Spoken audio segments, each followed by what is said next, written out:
थांनोसैलाय guys Bhairabkund नायनो नै बेरायहैनोसै size गैयि हाग्रायाव साइज गैयि है साइज दङ नायहैनोसै माबायदि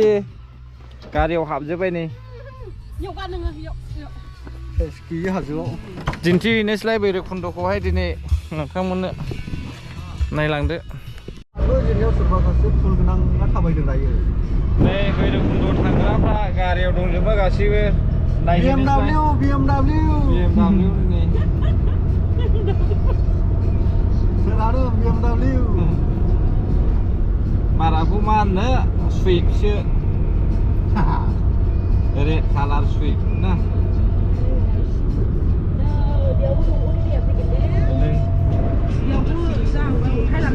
भैरबकुन्द नायनोसै BMW देग्लायनि बोसोरा जोंनि थाखाय ओरैबायदि लाखिखा आरो इन्जय बेरायजोबनायसै देग्लाय जेरावबो आसामखौ खावसे बेरायनाय जाखाबाय दा भैरबकुन्दआवहाय नायबावनायसै लास्ट बेनि उनाव गाबोन फुङावहाय क'क्राझार चिरां डिस्ट्रिक्ट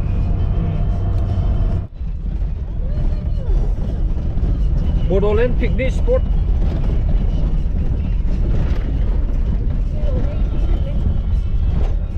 लामाया थाट्टा गोसोम ब्लेक बांखा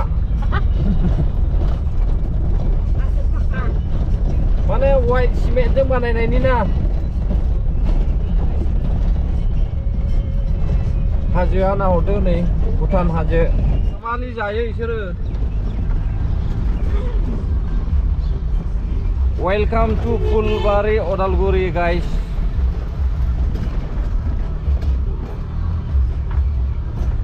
सोमखोर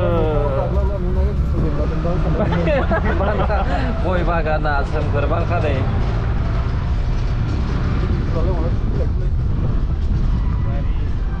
फुलबारी ngalah patah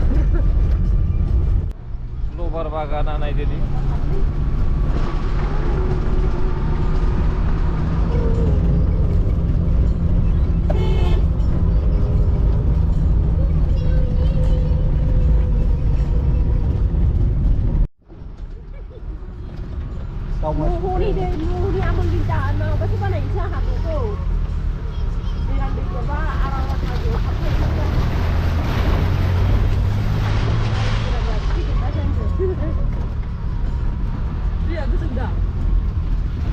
दैया मोजां अन्थाइ थाबाथाय दैया मोजां जायो गुफुर जायो औ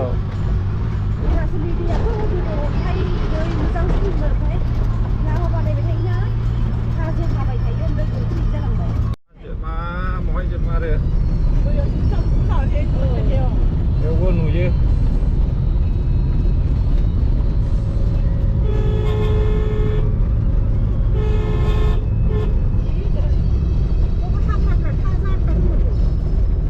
लामाया ने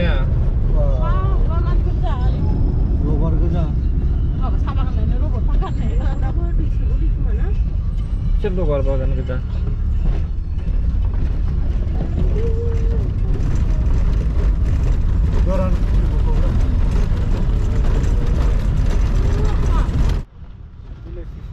ना हमजायो औ हनै दैया वाटारफल दा थांगोन र' थांगोन थाबायलांनाय रा दै थाबायलांनाय रा फाइनालि सफैबाय गाइस 2015 नि उनावहाय 2023 नैबे बोसोरसिमाव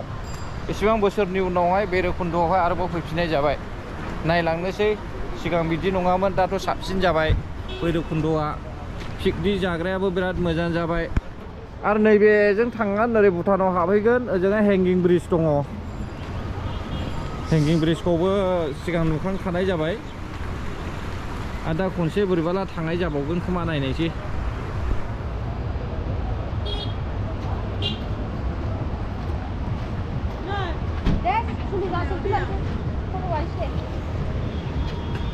फट' लादलायदो नै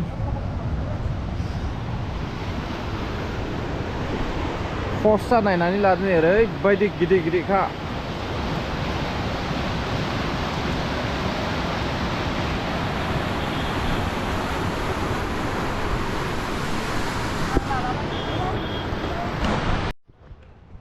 मुझे बहुत खुश है आलफ्रेड फंबाय को लोगो मोननायनि थाखाय ना I am very happy to meet you okay जोबोद खुसि मोनदों नै first time बैरबखुन्दआवहाय बे आंनि वाइफ दे ओके दा दा Happy New Year Happy New Year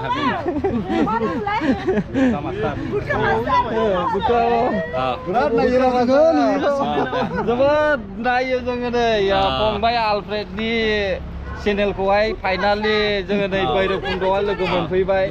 आं माब्लाबाबो सानाखैमोन बिसोर सानैखौहाय बेवहाय लोगो मोनगोन होननानै नाथाय दिनैनि दिना जोबोद लाखिना लोगो मोननायनि थाखाय जों माबायाव थांदोंमोन गहपुराव थांबाय इटानगर थांनानै बगिबिल थांनानै फैदों दे ब्रादार दे थेंक इउ सैमा लाना थांदो ब्लग बानायनो खथ' मोजां जागोन चेनेलखौ सापर्ट खालामनानै होदो उनफ्रावहाय लानो हानाय बायदि साबस्क्राइब खालामगोन नै सैमा फानग्राया ना पापि फानदों बेवहाय चेनेलनि मा नाम दोस्त पि टांकी ब्लग चेनेल पि टांकी ब्लग सार्च खालामना ला मासे लाना थांदो सार नेक्स्ट टाइमाव लांगोन दे नेक्स्टआव माला फैगोन नोंसोरबा फैगोन जोंथ' फैबाय थाखायो नेक्स्ट टाइमाव थांगोन लानानै थांगोन र' जों दा सम नोंसोर दिनै फैगोन नालाय ब्लग खालामनाय हिसाबै मासे लाना थांदो न'आवबो थानाय जाया बाहेरायाव थानाय जायो बांसिन ओंखायनो नेक्स्ट टाइमाव न'आव थायोब्ला लांफैगोन आरो मोजांसो माबे बिराद जों पाक्का लांफैगोन क'क्राझारावसो न'आ क'क्राझार औ दे होमब्ला दे नामा आंना उदां बसुमतारी नै सैमा फिसा फानदों बिथाङा नोंथांमोना फैनानै लांफैनो हागोन बैरबखुन्दआव राङा बारा नङाना राङा जेनेबा जोंना सैमा नायै सैमा आरो ना माने मा दाम फानदों सैमानि कुवालिटि लानानैसो 5,000 6,000 गुड बय 5,000 6,000 7,000 ना मोजां सैमा जेन'बा मोजां कुवालिटिनि नोङो लानो गोसोब्ला एसे रां बारा होना लानांगौ आरो हामबायसै दे खोन्थानायनि थाखाय जागोन दे नों आसथाम गानहैबा सार आसथाम अके थेंक इउ खौहाय गानहैनोसै मोनबाय बेखौ बानायनांगोन आं जोबोद आसा दंमोन खिन्थु मोनाना जोंना दे हामबायसै दे धन्यबाद दे रिंसो होगासिनो दं बैरबखुन्दनि ब्रिजआ बेनो नै मेन गेट नायलांनो हागोन गाइस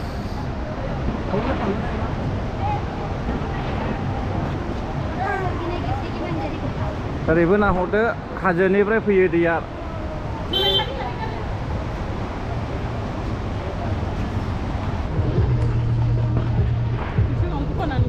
भुटानाव हाबफैबाय अमा सावनायनि दं दाउ सावनायनि दं बेयावबो नै माबायदि जानो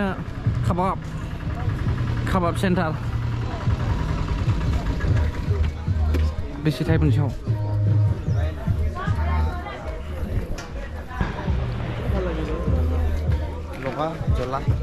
कितना है एक पीस में इसमें मालूम क्यों नहीं हम लोग तो 150 अच्छा थैंक यू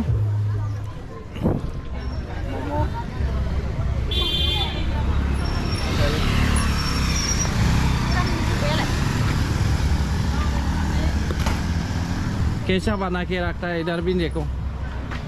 जैसे आप लोग बाहर जाते हैं इधर में भी मिल जाता है हमारा आसाम में भी ये भूटान है और इसी लामाया बहुत थाङो मिथिया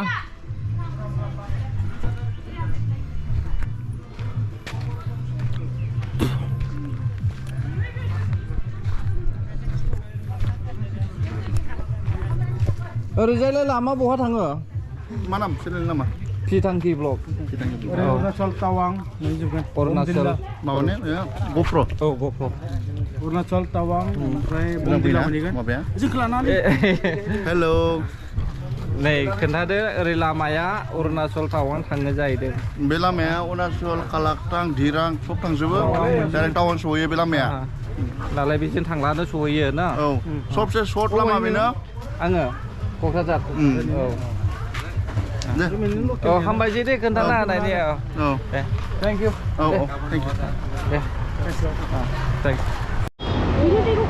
ए बेयाव दै खावो थोरोबगोन औ दैया बिराद गोथौ बियो नै थोरोबगोनबो दोबैगोनबो बियो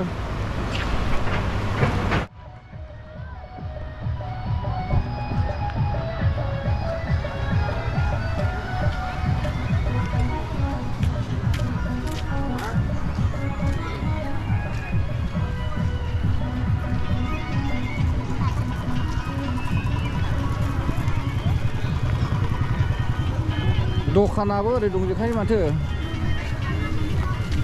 खमला फाननायालाय हिसाबा गैया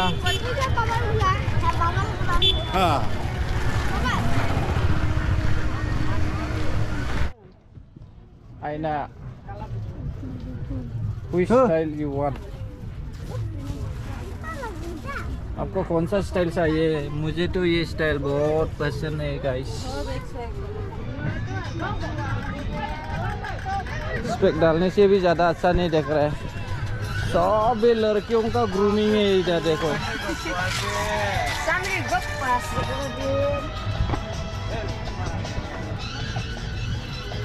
कितना में सेल कर रहा है इसको एक में 50 250 ओनली 50 ओ ओनली 50 ये तो गंदा होगा शायद नहीं गंदा नहीं होगा ब्लैक होगा ये ब्लैक होगा हाँ ब्लैक होगा क्या चीज़ का है ये ब्रेसलेट का बच्चा लोग का ब्रेसलेट हाँ ठीक है थैंक यू बहुत ओरिजिनल है इधर में देखो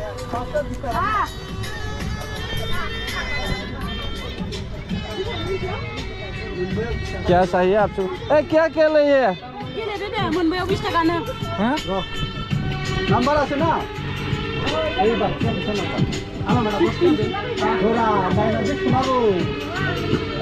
বাইদি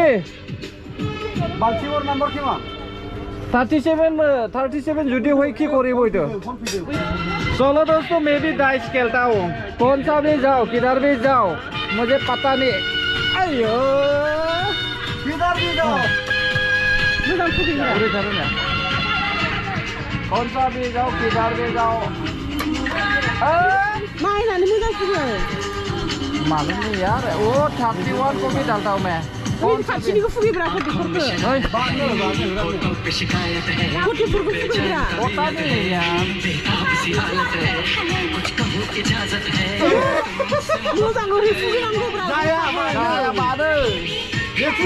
लास्ट फाइनल ऐसा करने से आता नहीं स्पेक्टेक्युलर कैसा बाइक चलाने के टाइम में कंफर्टेबल है या नहीं हाँ इसेबां कंफर्टेबल मोनाखै माथो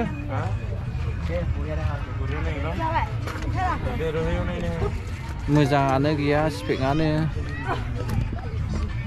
गोमो लालायबाय दा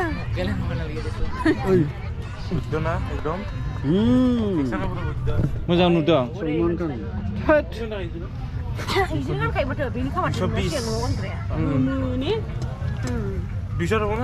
एसे ओरै नै इथिं बिथिं बार हाबगोन बियो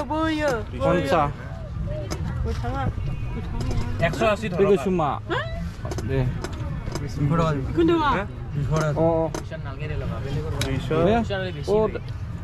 कौन सा था वो देखो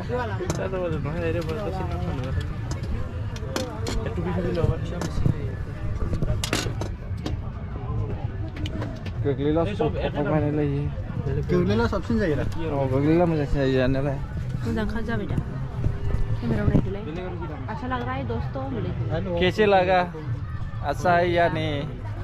दोस्तों आप लोग बता सकते हैं ना कितना है भैया ये 150 150 ये 50 रुपीस एक्स्ट्रा है 100 रुपीस है ना 50 रुपये दे 100 रुपीस दो मोनस्लाबाय गारि सालायनायनि थाखाय 100 180 दियाव बेखौ लासाबाय गाइस जस्ट बाइक राइडिंग के लिए ओके खमलाया बायनो मोजांथार एसे मोजांखौ हो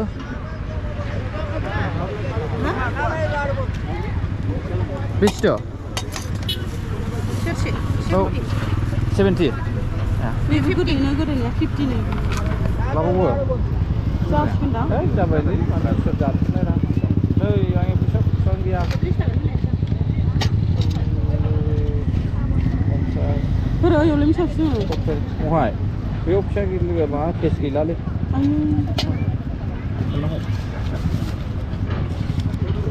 केस थाइसे गैला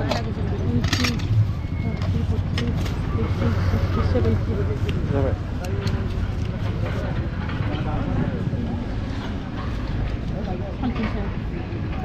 साननानै ला खम जाबा गोजाननिसो क'क्राझारनिसो औ दे होमबा दे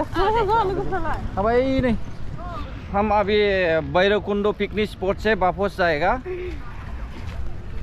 जितना आदमी लोग मेरा चैनल को सपोर्ट किया गया है आप लोग को शुक्रिया अदा करता हूँ और अगले वीडियो फिर से इंतज़ार करो तब तक के लिए धन्यवाद मैं वीडियो यहाँ पे ख़त्म करना चाहता हूँ जय बड'लेण्ड नि ओइ मा लायो मैगं लायो हा दंखायो होद बेखौ जानो बाबायलै नायाबो माबायदि ना दंब्रा मछली लेता मुर्गा लेता क्या लेता बेलाय बिदै दङ दा न' बे गैया दा बेबायदि नाखौ लांनोसै नामा बेदर जानाय बिदै गोना थावखा बेलाय दालाखा टेस्ट खासि नंगौ माया पक'आ बेखौ खातला आंथ' न'नि हग्रा जै बिदै गोना मोनबा हगारहरफिन जुखाया बेसेथो बेलाय 350 केजि 350 केजि बेसेसो जागोन जों फांकास लादोलै फांकास लानोसै बे मोजांसिनलै नाया जानो लकेल नाय फांकासआसो जादों मोनलायलायो जायो फांकास जायो लाहाय लादो हा फांकासआव बिदिब्लालाय फांकासआव हरदो मा दाम होस एफाव नामा फांकासफोराखै नानि दामा खर' लाफाबा 200 थाखा केजि जागोन खर' लायाबा 200 है खर'आ जेबो माबानो गैया औ फैजा एसे गोबा गोबा खालामना दानस'गोन बिसोरो ना फांकास लाबाय नै 50 टाका লাগে